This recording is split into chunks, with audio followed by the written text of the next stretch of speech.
Here we are again at the House of Horrors. I'm afraid I haven't got used to the place yet. I'd still like to turn on my heels and go straight home, via the confectionery, of course. Susato-san really is after something sweet today, isn't she? Eh! What's the matter? Look, Mr. Naruhodo, look at that waxwork. I'm quite sure it wasn't there before. It's Sholmes. It looks exactly like Mr. Sholmes down to the very last detail. Aha! What is it? Oh, sorry. I think you'll find... That's the temporary waxwork himself. The friend of my dedicated employee. Oh yes, hello again. It's Ryunosuke Naruhodo. I must say, I am quite spellbound by the great detective. He is a marvel. My precious waxwork is already back where it belongs. Wow, that was fast. You don't mean... But yes, the mystery is solved already. Wow, Mr. Sholmes can really engage his brain when he's hungry enough. So as you can see, he has returned to his habitual duties. Yes. His habitual duties?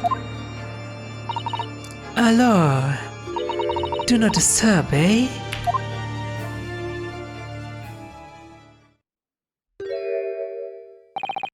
Poor Susato-san, she looks very perplexed. I'm sorry, Madame Trespass, but we do need to disturb him. It is something very important. We really do need to speak with Mr. Sholmes, and I am longing to say hello again. But where is he? Look behind you. I think you might find that he's quite nearby, actually. Oh, what do you... Indeed, my dear fellows, it is I, the world-famous great detective and waxwork Herlock Sholmes.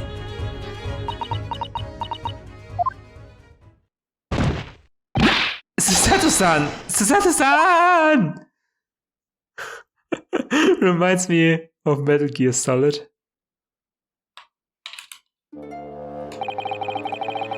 My most humble apologies. I thought I'd died and gone to eternal paradise for a moment, via London. My dear madam, allow me to make amends by offering you a tasty free deduction at some point. As long as it's not of questionable street food quality. I don't understand, why are you working as a waxwork here, Mr. Sholmes? Merely a secret identity, you understand, though the case is largely solved now. Largely solved? We're talking about the waxwork abduction, I presume. Indeed we are, my good fellow, as I predicted it was as easy as proverbial pie. Though I confess, I'm yet to partake of a pie, proverbial or otherwise, or any food so far today for that matter. Oh my god, now I'm hungry too. Damn. That stomach rumble echoed around the whole museum. So, how did you manage to solve it so quickly? Ah, well, do remember I said it was largely solved? Anyway, I simply negotiated with the culprit. Are you familiar with the so-called telephone? Oh yes, it's a most modern invention, allowing you to hold a conversation with people far away. In Japan, only the imperial capital and a handful of other cities are connected as yet. This morning, a telephone call was received here from the perpetrator of the abduction. As such, I was able to negotiate terms, and in the end, the waxwork was returned. That's amazing! Did you catch the abductor, though? Just between you and I, it would appear the culprit had always intended to return the stolen waxwork in any event. Oh, but I thought whoever was responsible had demanded a ransom, no? Yes, I think perhaps the ransom demand was necessary to avoid unwanted suspicion regarding the true motive. True motive? But does that not mean... Your negotiating was entirely unnecessary. Susato-san, why are you pouring oil into the fire? A fact that I must ask you to keep from Madame d'Espelles at all costs. A hungry young Iris awaits my return to Baker Street after all. Poor Iris. Now then, do I sense that you have some business with this great waxwork? Indeed we do. We're in the process of trying to track somebody down. Oh? Yes, a man by the name of Enoch Drebber. He's the swindler who duped Professor Hairbrain and the engineer who built the kinesis machine. A swindler and an engineer? Quite the modern man. He also seems to be a conjurer of sorts too, with considerable knowledge of stage magic. We really need to locate him before the trial resumes tomorrow morning. But we have so few clues to go on, that's the trouble. Do you have any good ideas? I have no data yet. It is a capital mistake to have good ideas before one has data. If I knew something of the man's appearance at least, I may be in a better position to help. Yes, Drebber's appearance. Fortunately for you, however, presently I have little to occupy myself and little to fill my stomach. As soon as you find any clue, no matter how small, should gladly give you my thoughts on it. Should you pay me as well? There you go. Oh, wait. Present. Here we go.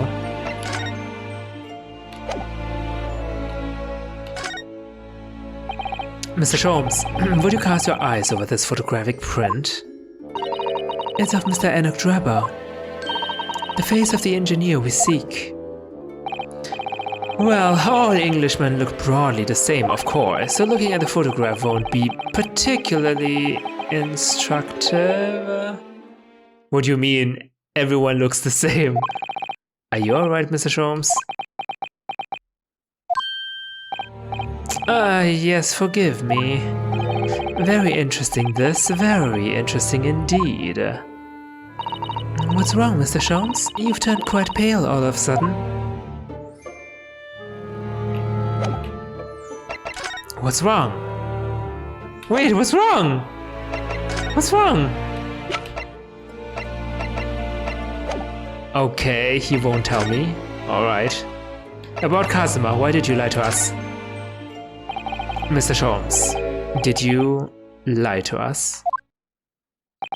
My dear Mr. Naruhodo, stay that piercing stare. What is this about?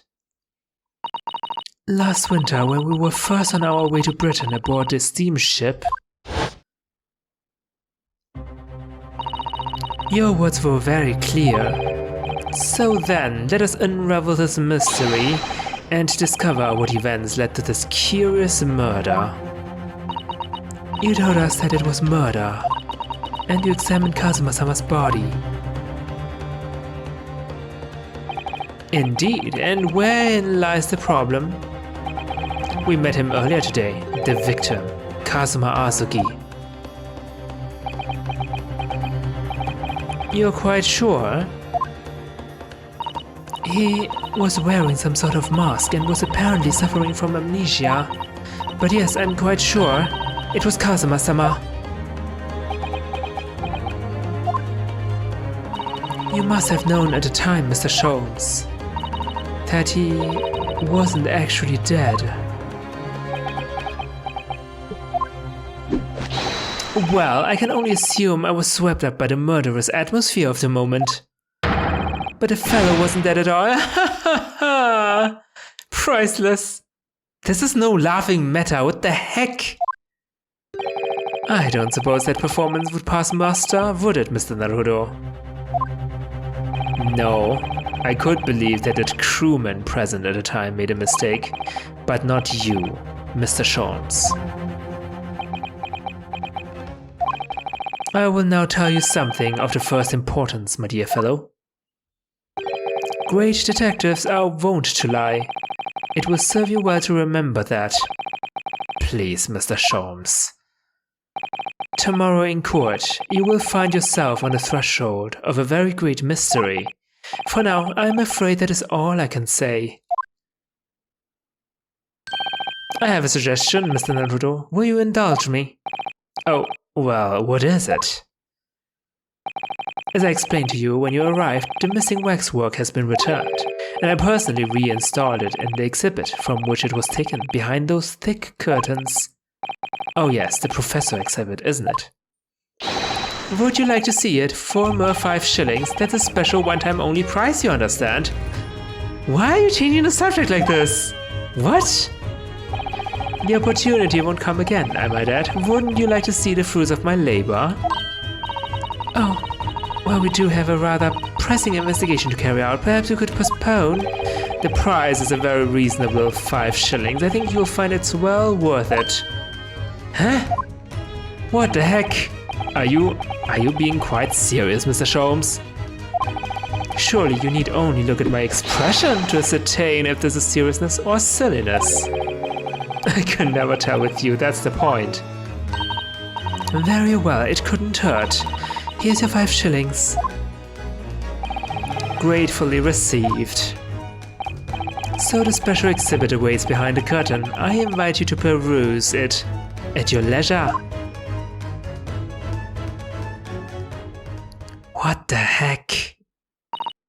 Well, the money's been spent, so let's go and see the special exhibit.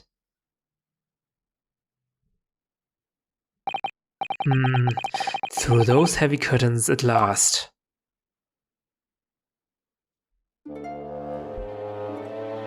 I wanna move in. The heck? 5 shillings we've had to pay. It doesn't seem right somehow that Mr. Sholmes slipped the money into his own pocket, does it? No. We could ask Gina to retrieve it for us using her special skills. Pickpocketing police officers and diddling detectives. Is this what makes Britain great? Not to mention demigod prosecutors taking the law into their own hands, or chip-loving inspectors. Inspector Gregson comes off rather well in that list, I think.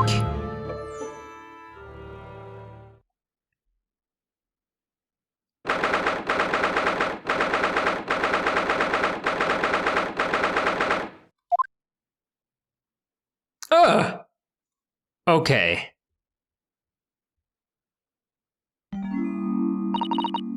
Oh dear, I felt a shiver run down my spine as soon as we walked in here. Mr. Sato, I say we turn on our heels and go straight home via a really big confectionery. We certainly can't do that. We've paid 5 shillings already. That was my thought exactly. True. Actually, now I'm looking a little more closely. We've paid good money to see an exhibit that's clearly incomplete. The nerve of that great diddling detective is far more terrifying than anything else in this place. This must be what Mr. Sholmes meant when he said the case was largely solved. Be that as it may, Mr. Sholmes heavily implied there'd be a clue about the engineer in here, didn't he? But where? A clue about the engineer? I thought a clue about Kazuma. Okay. Since we paid 5 shillings, let's do 5 shillings worth of investigation, shall we? Yes, we will get what we paid for. Is that fear or frustration that's making Mr. Sato-san's voice tremble? Okay, let's look around. Is this person real or not? I think it's a waxwork figure. This part of the exhibit is just as disturbing as the rest. It looks so real. It seems to be a young man in a white overcoat. Oh, that's a man? And he has a large shovel in his hand too, look. Which one is supposed to be the professor? I guess since the waxwork figure came back without a head, that one must be the professor, right? Why is he in a grave? How does this make any sense? Perhaps we should investigate in a little more detail. Okay, wow. Oh, okay. Oh! Wait, is that Enoch Drebber? I can't see his face very well, can you? Perhaps if I just... Oh, do you think you should be manhandling the exhibits, Mr. Naruhodo? I'll put it back exactly as it was, don't worry.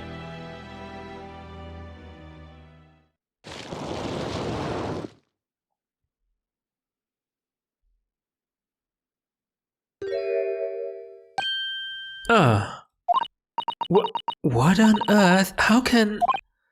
I don't believe it. A black monocle! But it's not white hair.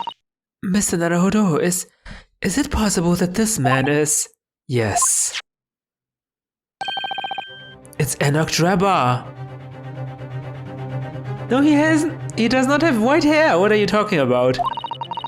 The color of his hair is different, but it's unmistakably him.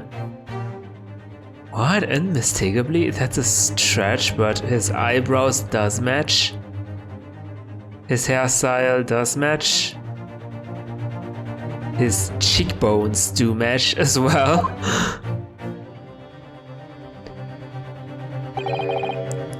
Indeed it is. Oh, indeed it is, Mr. Sholmes. This man is the subject of your present hunt, I believe. Yes, that's right. Just who is this man? Why is he here in this exhibit? Is he famous? And why does the convict behind him have no head? The head was missing when the model was returned by the thief who stole it. What a surprise. So then the case isn't yet solved, is it? Did I not say so myself? Largely solved were my words, I believe. But I must locate the missing head tout de suite, as Madame would say, or I'll be in grave trouble. A very hungry Iris still awaits my return to Baker Street, preferably with rations. Do you know, though, something about this room is strange. Strange? What do you mean?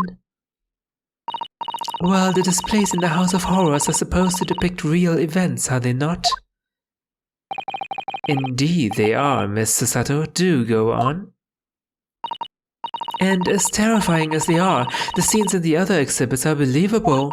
But this one... This surely couldn't ever really have happened, could it? I think it's time I educated you a little about the nature of the incidents involving the professor 10 years ago. Huh? Okay, I'm all ears. The resurrecting convict. He resurrected? I believe I told you a little about the professor yesterday, did I not? He took the lives of 5 victims, everyone being either a member of the aristocracy or royalty. All were attacked by an enormous hunting hound and had their throats ripped from their bodies. Huh? Oh gosh, an enormous hound? How awful! The Hound of the Baskervilles? After taking the life of his 5th victim, the killer was apprehended. It was a case of unprecedented magnitude in Britain, you understand. Accordingly, the professor was tried in a closed court. No members of the public were permitted. A closed court? So you mean that the professor's identity... As you've surmised, my dear fellow, his identity was never made public. Naturally, he was found guilty and was summarily sentenced to death by hanging. He was buried in a grave at Lowgate Cemetery, which adjoins the rear of the prison where he had been held.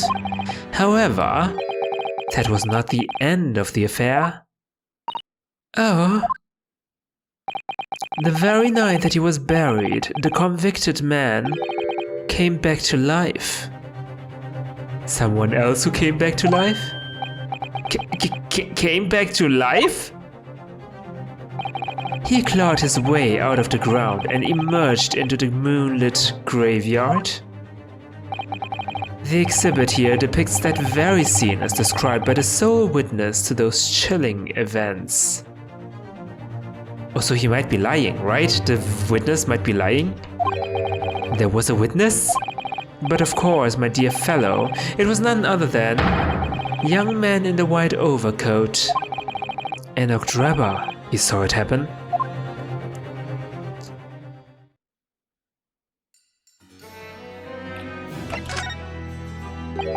So this is a waxwork model of Enoch Drebber. 10 years ago, the convicted professor, having been gibbeted and buried, emerged from his grave in the dead of night. The sole witness to that unimaginable scene was this young man. From appearances, I would say he was about 20 years old. It's so horrifying. Scared out of his wits, the young Drebber ran to a nearby police station to report the incident. And the sheer terror of what he'd seen is said to have turned his hair white overnight. I was just thinking, is that the reason why his hair is white? Yes, as shown in the photograph we have of him, his hair is completely white. For the following few days, the story of what he'd seen was on every front page in the capital. The public was frantic for every last detail about a killer who'd come back to life. As you've seen, an exhibit was even created here at Madame Tuspel's. I can quite understand why the man's hair turned white, certainly, but what I don't understand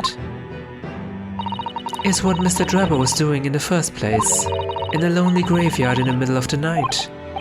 Yes, what was he up to?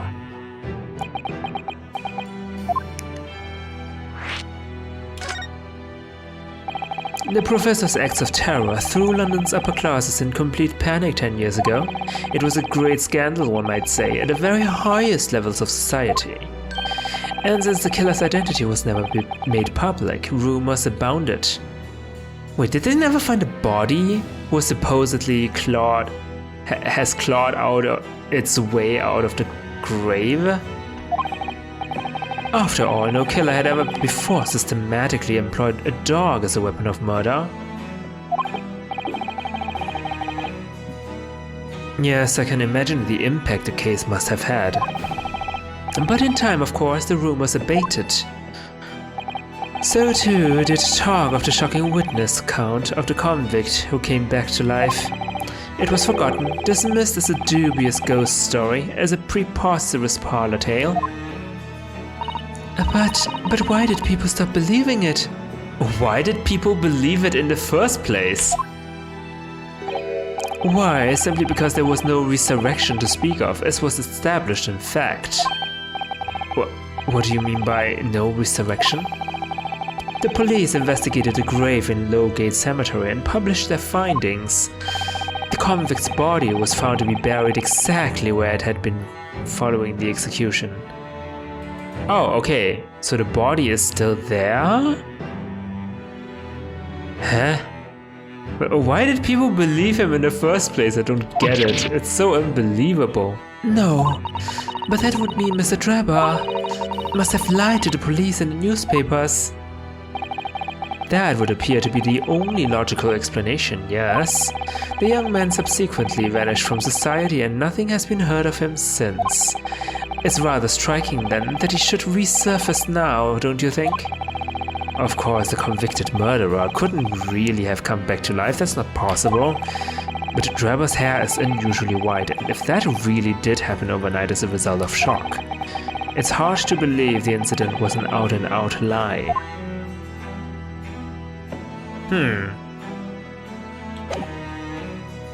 Yeah, there's still the question why his hair turned white, I guess. Maybe he was just old. I mean, but even then, your hair wouldn't turn white instantly, overnight. That is incredible. Okay, let's examine further.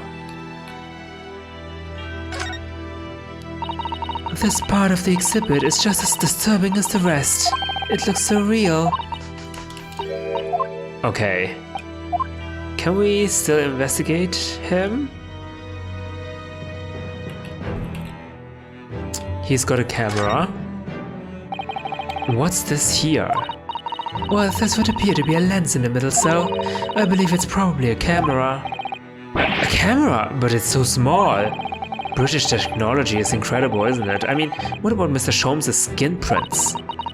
I think perhaps you should treat Mr. Sholmes' invention as exceptions to the rule. But anyway, why would the man be in the graveyard at night with a camera? I wonder. Perhaps he was trying to capture the moment a dead body came back as a ghost on film. We'll just borrow this for a while, I think. What? We're stealing the camera? By looking in the photographic plate inside the camera, we can see what picture was taken. This is not a real camera, Susato. This is just a model. Oh, what's a photographic plate? It's a piece of glass coated in a special emulsion that reacts to the light coming in through the lens. If we open the cover at the back of the camera, we should find it. Let's have a look. You should see yourself, Susato-san. Your eyes are shining. You really do like machinery, don't you? Huh? But if we open the case, wouldn't that destroy the film? Wouldn't that destroy the plate? Oh, there's this emblem again, a plus sign. Huh.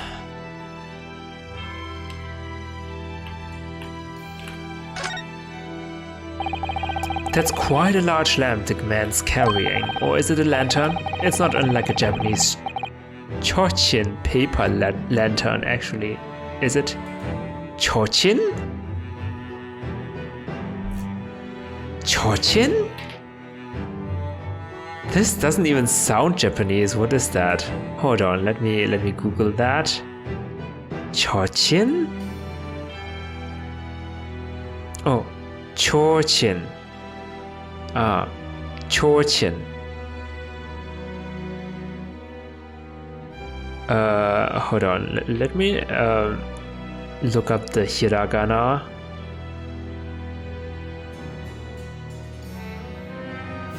Chochin. A paper lantern.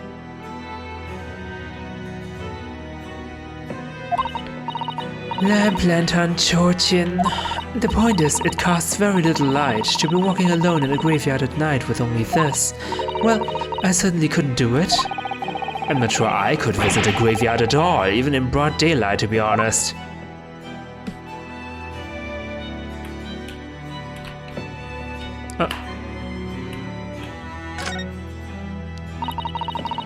What a large shovel. He's holding it rather ominously, isn't he?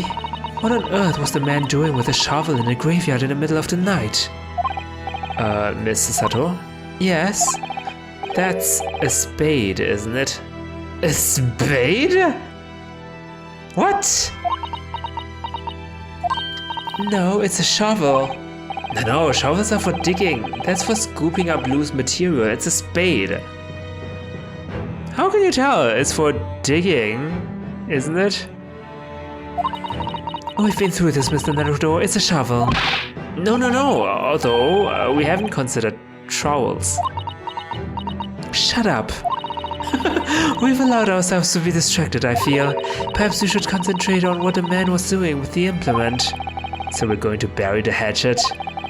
You're right, though. What was the man doing in the graveyard in the first place? That's the real question. It's the step ladder versus ladder all over again. Okay. Can we look at his hair? No. I believe that's everything, right? Yes.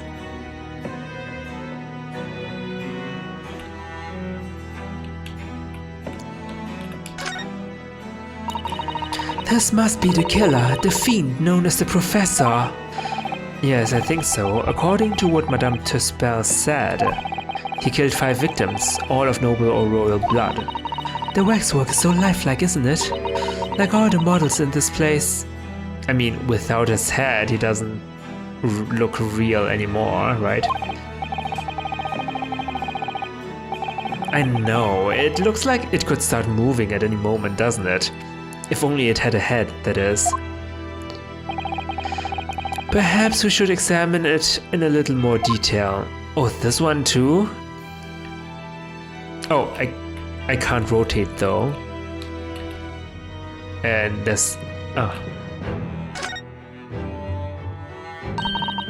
So this is the condemned man. Yes, the so-called professor. Then perhaps his head was chopped off by guillotine? But unable to find peace, he emerged from his grave as a headless ghost? Do we have to entertain such terrifying ideas, Mr. Sato? Anyway, I'm sure the model had a head once. There's a metal fitting for it, see? Then perhaps Mr. Sholmes absent-mindedly forgot to reattach it. That's an extremely absent-minded detective you're describing, isn't it?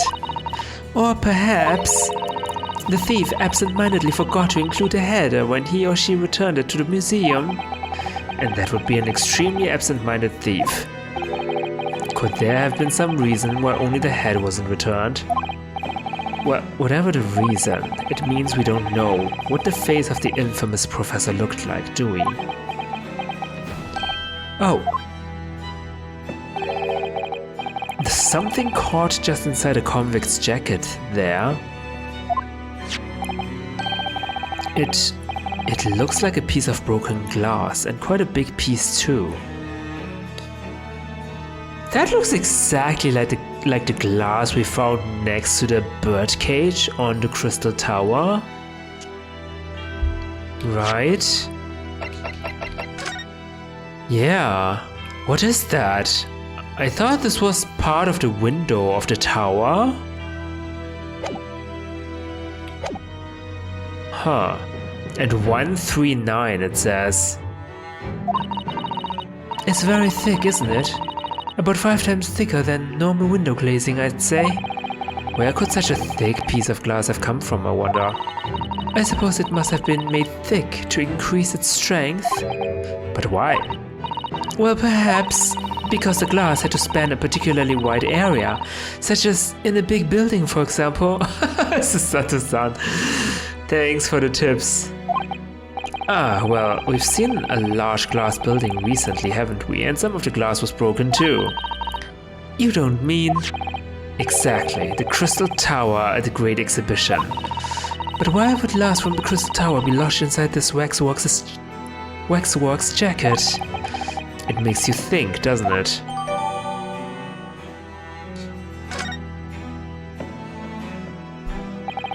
Earlier in court, we established that the kinesis experiment was a trick. And now we discovered this fragment of glass here in this waxwork. Is it just a coincidence? Don't tell me the perpetrator, the thief, needed this waxwork for the trick. Anarch Drabber. Oh, 139. 139. Is it his prisoner's number or something? Criminal ID?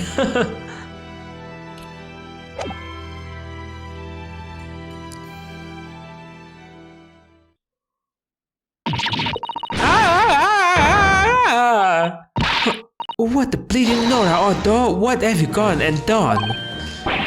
Gina, what are you doing here? What, you still have... I asked Iris and she said this is where you'd be, so... Gina, not so loud in the museum, please. Madame Tuspels will have you take a position as a waxwork if you're not careful. I think there might be a more pressing concern. I still had some flash powder left from 6 months ago, so... Alright, Gina, we understand, but please, put down the gun.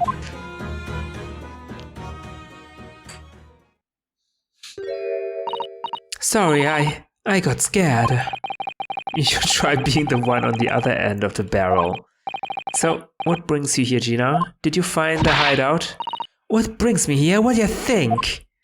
You found it. We found the Dodgy Cove's workshop. What? You found Trevor's workshop? Yep, Toby's nose took me straight there. The boss and the others are heading over there now in a drag, so come on. Oh great, you informed Inspector Gregson. Great. Here's the address. I got the boss to write it out. Oh, thank you, Gina. We make our way there at once. Alright then, see ya there. Nice. Sholmes completely ignored. You go. Don't mind me. I'll just stay here, being still. What? I know my place in the exhibit over there. Oh dear, someone is feeling sorry for himself. Let's go, Mr. Sholmes, you're coming. Your words hearten me, I must say. But if I were to shirk my duties here, Madame would have me pay monetary recompense and I resist dinner. Forget that, I'll pay for everything. What? How do I even have the money? Then there's not a moment to lose, my dear fellow. I shall hail a carriage at once. Wait, do I need to pay for the carriage? No! No offer to share the cost from Mr. Sholmes then? I shall gladly pay half, Mr. Naruhodo. Do you have a stipend that is separate from mine? Thank you, Mr. Sato. Right, let's go.